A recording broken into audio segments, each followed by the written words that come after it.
this text. On the West, when we say choiceless awareness, uh, meditation, here and now, instant meditation. So, all these words were coined from this text. So, this text emphasizes on understanding. And understanding of what? Understanding of our real nature. So, understanding of our real nature, first, it means I have to study the Eastern wisdom, what is my real self and what is not my real self. But in order to study, I have to become a seeker. See that? So, in order to become a seeker, this master in the first chapter has the seeker has asked the three questions. Do you remember the three questions when we started? So, how the dispassion is attained? One of the most important qualifications in the journey of awakening and meditation. On Mondays and Thursdays, we will understand deeply what exactly is dispassion. Patanjali also talks. So he asked directly the question how dispassion is attained. So when you have that level of dispassion, which is a state of the mind, in that state of the dispassion, the master gives the knowledge of the real self. So when you live at the highest level of dispassion and the master is giving you the knowledge, at the same time, the meditation is also happens. Meditation also takes place. This is what the uh, summary of it. So in the very first chapter, the master explains the very nature of real self. We have 20 verses in the first chapter. So he explains what exactly is the nature of the real self. Sometimes people get upset if I give their stories, but I will not tell you the name. So one student who used to receive lessons from me, and then came the lesson on dispassion. So normally in the literal teaching, it what they say, teaching is about renunciation, detachment, understanding the mind within. So I taught them that all. So what he did, he went to his house and told his wife that I'm totally detached. Don't talk to me. So I'm now a monk. So his wife called me later. Sir, what did you teach him? He says that he is detached. So I was talking of the internal detachment in order to remove the wrong notion. But he took it, and then, so it is very, that is why we need to become a seeker. So as we understand after the 20th verse, if you have understood it clearly, and if your intellect has absorbed the understanding, then what happens in the next chapter? Huh? The seeker narrates his experiences. So you have to align with the seeker, whether you live into that state or you are not living into that state. So let us take the 19th verse. Yathaiv यथैवादर्शमध्यस्थे रूपेऽन्त परिस्तक्तु तथैवास्मिन् शरीरन्ते परितः परमेश्वर. So if I literally translate, it means just as a mirror exists within and without the image reflected in it. I think you get it. So the real self exists inside and outside this body. He makes a very bold statement. He says, what is the idea in it? The image is in the mirror has no real existence. It appears and it disappears. No real existence. It is a reflected image. Huh? So it is merely an appearance. So only the mirror exists.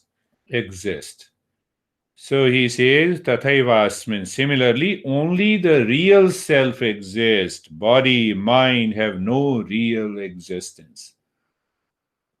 But those people who are not a seeker, who do not understand what it means by the real and the unreal, uh, they will leave studying this. They will stop the practice. So, real existence and unreal existence means the real existence means the thing and object remains as it is.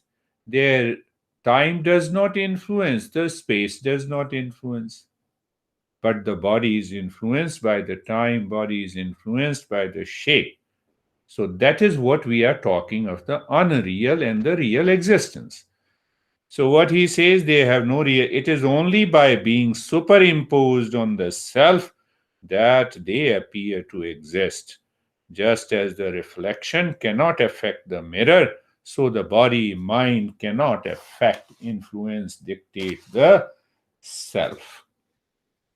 Now, if you relate this uh, verse with the state of dispassion, the mind is living into the state of dispassion.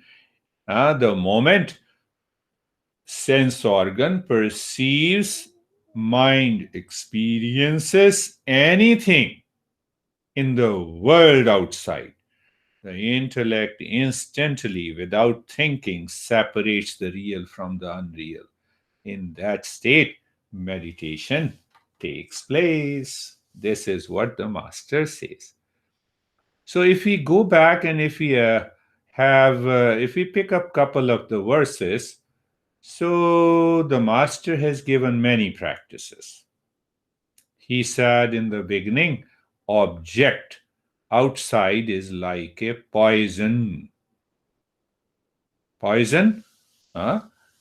It restricts awakening. It prevents a meditative state. It means whatever I see, if that object creates an attachment, passion, then it is a poison. It doesn't mean that I see you, you are a poison to me, and you see me that I'm a poison to you. So until we are a seeker, we cannot understand that. So what he says, then what happens? There is one process that we should cultivate: forgiveness, kindness, straightforwardness. Huh? By discernment and dispassion, we can reach to that state. Another practice, which I always love, yadi deham prathakratya chiti vishramya tishtasi. You are in the field of awareness when the mind moves inside, leaves the body in the state of dispassion, and the mind continues to live within. That leads to instant peace and happiness. We all experience in a deep sleep. Body is not there, mind is not there. But can we bring the sleeping state at the conscious level where the body and the mind is not there? We are already into the meditative state. Then in another verse, he says, dispassion by discernment, that we are none of these objects which is seen, felt, experienced by the sense organ in the mind. Can I withdraw myself? That is the what he means, the withdrawal. Or there is another way that he explains, neither the doer nor the enjoyer, because the ego builds over it, and that ego prevents the witness consciousness. Now he says what he says about the mirror. So he equates the mirror as the real self. Any image is reflected in the mirror. Any image. Huh? Any image is reflected in the mirror inside or not reflected. What happens to the mirror inside or outside? Nothing happens to the mirror. So what happens to my real self? The body has lot of challenges. Mind is upset, but nothing happens to that real self. Can we reach to that state of dispassion? Relate to the three questions the seeker asked: how the dispassion is attained. First question: how the knowledge of the real self is attained. And then he asked how the freedom, awakening, or liberation is attained. So he is answering in the 19th verse. Then why to practice with eyes closed when we have a state of dispassion? That the next question comes: the real meditation, or when we reach to the highest state of meditation, we need not to close our eyes. We remain in the state of dispassion.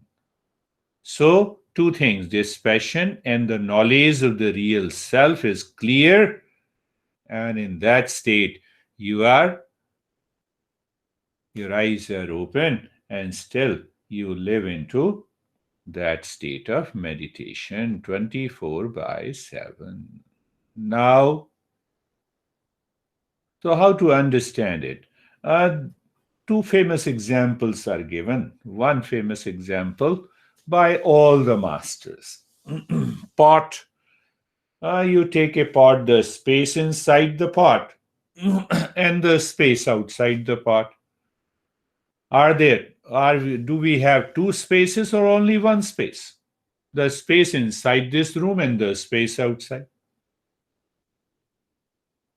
That is how the master of the Eastern wisdom teaches us. So, are there two? For transactional reality, they are two. I am outside the home, I am inside the home. But in reality, the space is one. In reality, the space is one. So, what is that thing which created the space? Which created the two space, outside and inside? It is the wall. So, this wall is the body. The real self is inside, and the same real self is also outside. This is what the master is saying. You see the initial teaching of the Eastern wisdom, non-violence means the way I love myself, I should be loving others. So that is the primary teaching. So here is what is the highest teaching? Real self is present everywhere. The same real self that is within me, that is also in you. It is the same. It is only one. So when the tongue is hurt by the teeth, we do not punish the teeth. Same way, even if the mind feels the hurt from others, we do not punish. That is where the non-violence comes. It is not, preaching non-violence. That doesn't work in yoga. It is beyond morality and ethics. So now come to the same example. So the space inside the house and the space outside is one. So should I break the wall to see the space is one, or the knowledge should happen in the head? Knowledge should happen in the head. When it happens, when there is a dispassion. How the dispassion takes place? when there is a discernment. What is discernment? That through the intellect, we understand what is real and what is unreal. And how do we practice discernment? By thinking. But if my thoughts is not focused for clarity and understanding, hence that we have to gain the focus, we have to remove the impurity of the mind. And what is the impurity of the mind? The wrong notions. That is why we should study these principles of Eastern wisdom. Normally, we say from a teacher. Now, going back to the same verse, what he says, he gives an example of a mirror. Reflection is in the mirror. Mirror is present within and outside the reflected image. He gives one of the greatest principle here. The moment I see my body, the real self is a mirror reflecting this body.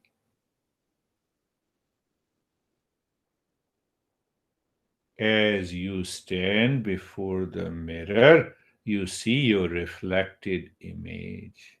You leave the mirror, no reflected image. Now compare this it with the body.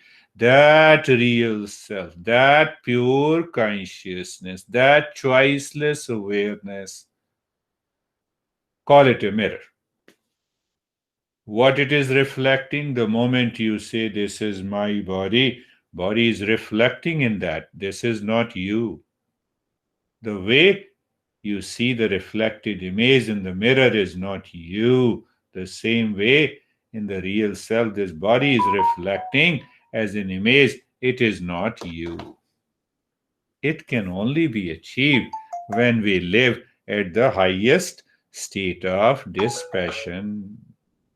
This is what the master is saying.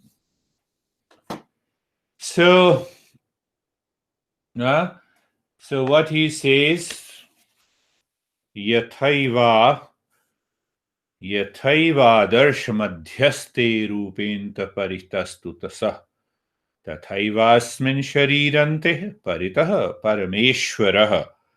So he says, he uses the word supreme self. So now he is equating the real self as the supreme self.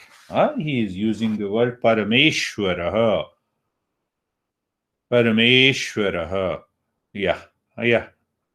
So he says that only the self exists. Why the self exists?